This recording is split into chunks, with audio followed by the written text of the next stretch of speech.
I wanted an open relationship, I now regret it, and my husband doesn't want to close it.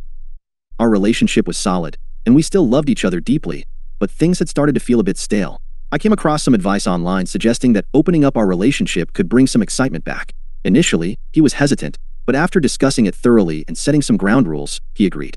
The main rules were that we wouldn't get involved with mutual friends, we didn't need to share details about random hookups, but we did agree to tell each other if anything became more serious than just casual encounters. For the first month, nothing significant happened. Then I started meeting guys through dating apps, and a few weeks later, my husband began having occasional hookups too. After 2 months, I met someone at work.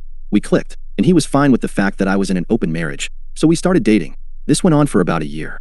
During this time, my husband only had casual flings, until he mentioned that he had started seeing someone named Max.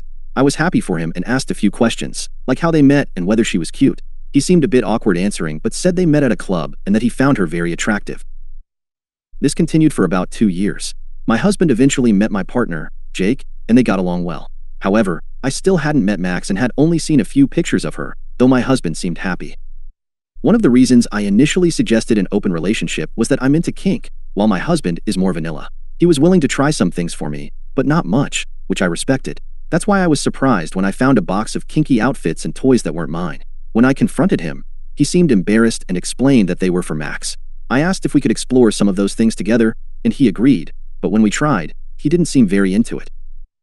About a month ago, Jake told me he had to move to another country because our company was transferring him. He said he didn't think he could handle a long-distance relationship and, while he still loved me, he wanted to break up for now. I was devastated, but my husband comforted Methruffet. Jake left the country yesterday. Today, I sat my husband down and told him I wanted to close our relationship. I hadn't seen anyone else since I started dating Jake, and now that he's gone, I just wanted to be with my husband. But to my surprise, he told me he didn't want to close it. I was shocked. He explained that he really enjoyed being with Max and didn't want to end things with her. I couldn't understand because he rarely talked about her or brought her around, so I didn't think it was that serious. I told him again that I wanted it to be just us, and that if he continued seeing anyone else after this, I would consider it cheating. He said I was being unfair, but I couldn't listen anymore. I asked him to leave, and he grabbed some clothes and left. I thought he'd stay with a friend, but after calling around, I found out he's probably with Max right now, and I'm just so upset. I don't know what to do. How can I convince him that this is what's best for us?